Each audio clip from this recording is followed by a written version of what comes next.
E o presidente Jair Bolsonaro acusa 3 ministros do Supremo Tribunal Federal de articularem contra o voto impresso auditável. Sem citar os nomes, ele afirma que, caso a proposta que autoriza a medida não seja aprovada pelo Congresso, esses magistrados terão que inventar outra maneira de o país ter eleições confiáveis. Na avaliação do presidente, a modalidade auditável é essencial para que o país passe por um processo eleitoral justo no ano que vem. Bolsonaro afirma que está apenas se antecipando aos problemas.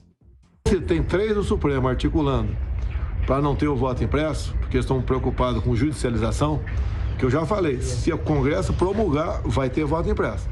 Agora, se essa articulação prosperar, esses 3 vão ter que inventar uma outra maneira de termos eleições confiáveis, com a contagem pública de voto. Caso contrário, vamos ter problemas no ano que vem no Brasil. Bolsonaro ressalta que há uma articulação para que Lula seja eleito no ano que vem. O presidente rebate o argumento da falta de dinheiro para o ajuste. Não adianta vir com o argumentozinho que é muito caro, dinheiro tem. Já está arranjado dinheiro para as eleições, para comprar impressora. Então nós queremos eleições limpas no ano que vem. Amém. Porque tirar o Lula da cadeia, tornar ele elegível, para ele ser presidente na fraude. Isso não vai acontecer. Mas com você, Guilherme Fiuza, sua avaliação sobre as declarações do presidente Fiuza.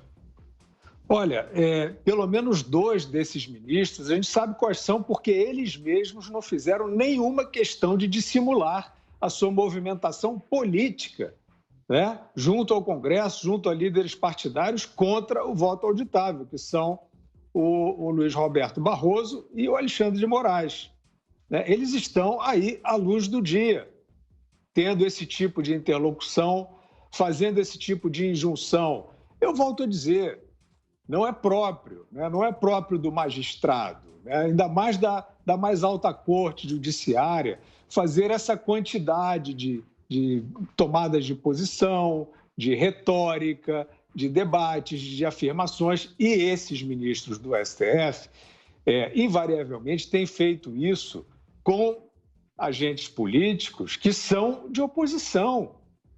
Eles assumem desta maneira uma postura ostensivamente política contra o governo federal. Então, não somos nós que estamos depreendendo. Está manifesto pela conduta deles, que eles mesmos não escondem. Sobre essa movimentação para fazer, né, aparentemente, o que o presidente Bolsonaro se referiu foi isso, né? Quer dizer, há uma articulação, né, conversas com, né, os representantes, os líderes, aqueles que vão influenciar, né, as suas bases no Congresso, para barrar, porque o voto auditável, a emenda, a PEC, né, porque o que nós vimos foi esses ministros, especialmente o Luiz Roberto Barroso, que é o presidente do Tribunal Superior Eleitoral, afirmando no início, no meio das suas retóricas, volto a dizer aqui, é um assunto técnico que precisaria ser refutado de maneira técnica. O ministro Barroso não tem primado pela lógica e pela técnica na sua tentativa de refutação. Ele diz coisas como a vida vai piorar, né? Ele, no início das argumentações públicas que ele trouxe, ele fez referência a essa questão do aumento dos custos, né? Ele disse, não, vai ficar caro. E ele disse também que seria validado no Brasil esse aprimoramento, que ele não reconhece como aprimoramento, mas evidentemente que é, os técnicos dizem que é, e outros países, experiências de outros países demonstram que é. Ele disse que isso ia funcionar se o Supremo confirmasse.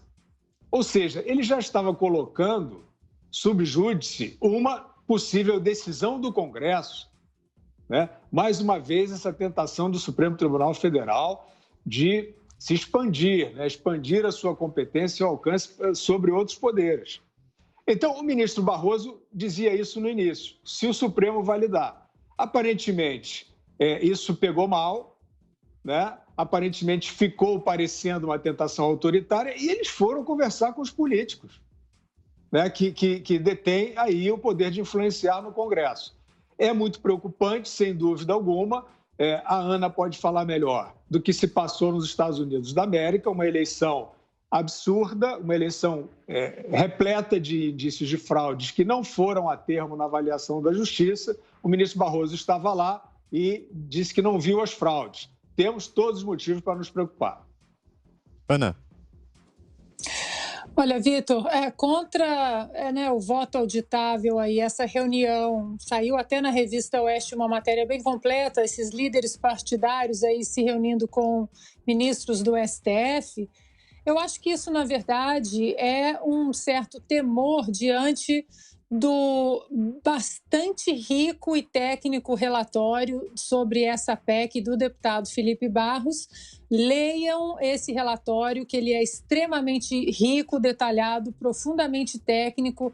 Ali ele, inclusive, mostra a opinião de 27 técnicos em urnas eletrônicas nessa tecnologia, o que os 27 técnicos ali, o que eles apontam em relação a algumas inseguranças que esse sistema pode abrir, sim, algumas brechas, que não é um sistema perfeito.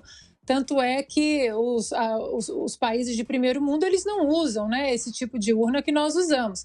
E em momento algum se fala, como o próprio ministro Barroso tentou empurrar, uma certa pesquisa também tentou empurrar a falácia de vamos voltar para o voto na cédula, o que não é verdade. O povo já sabe que não é voltar à cédula de papel, mas sim colocar mais uma camada de transparência na urna eletrônica. Agora, essa não é uma pauta do Bolsonaro, Vitor, essa é uma pauta do povo.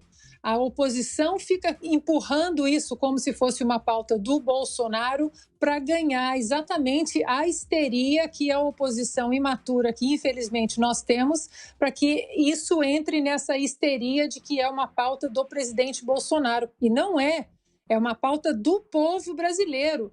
O povo brasileiro, nós acompanhamos as eleições aqui nos Estados Unidos, eleições que se arrastam até hoje em alguns estados, como Geórgia, como Pensilvânia, como a Arizona. A Arizona está numa briga judicial gigantesca lá no Arizona entre democratas e republicanos, democratas aí contratando advogados para impetrarem liminares para que pare a auditoria nas máquinas. As máquinas não conseguiram ser auditadas ainda. Agora, recentemente, foi descoberto que na eleição, nas primárias ali, nas eleições para o prefeito de Nova York, os democratas acabaram se perdendo em quase 135 mil votos para outro candidato democrata, ou seja, há falhas, sim, não existe nenhum sistema perfeito e é necessário que nós coloquemos mais uma camada de transparência e segurança. Você, Augusto? Concordo com o que disseram. A Ana e o Guilherme, queria acrescentar algumas palavras ao que foi dito aí em temas anteriores, aí que eu não pude comentar ainda. Atos antidemocráticos. Eu queria que o ministro Alexandre de Moraes dissesse o que é isso. Eu considero um ato profundamente, perigosamente antidemocrático você criar a figura numa democracia, criar a figura do preso político. E o deputado Daniel Silveira é preso político, por obra e graça do ministro Alexandre de Moraes, que inventou o flagrante perpétuo. Aliás, existe ainda, está no ar, portanto, sujeito à prisão em flagrante, do autor, aquele vídeo em que o Vadir Damus, que é deputado, uma hora deputado, depois ele preside a OAB, aí volta para a Câmara e tal, ele dizia que no momento ele era aliado do ministro Gilmar Mendes. Isso aí pode? Isso aí não dá um belo flagrante perpétuo? Não é para prender o autor disso aí, o deputado Vadir Damus, o advogado agora também está acima da lei? Esse é o ponto 1. O que a Ana falou é perfeito, né? O Brasil está nessa fase aí de crescimento, mostrando a musculatura surpreendente para tempos de Covid. Agora, o que o pessoal da Folha, do Estadão, está fazendo no momento? Procurando o MAS, a adversativa. cresceu, mas a Cracolândia se rebelou, mas o número de acidentes nas estradas aumentou. E por aí vai. Agora, é um crescimento econômico que vai decolar, sem a menor dúvida, assim que a pandemia arrefecer de vez, e eu quero ver como é que vão fazer, como é que vão justificar essas pesquisas que merecem tanta confiança quanto uma nota de $3, essas pesquisas dando por vencedor da eleição, tá? 2 anos antes, alguém que vai ter que passar a campanha explicando por que roubou tanto, mesmo depois de ter ficado rico.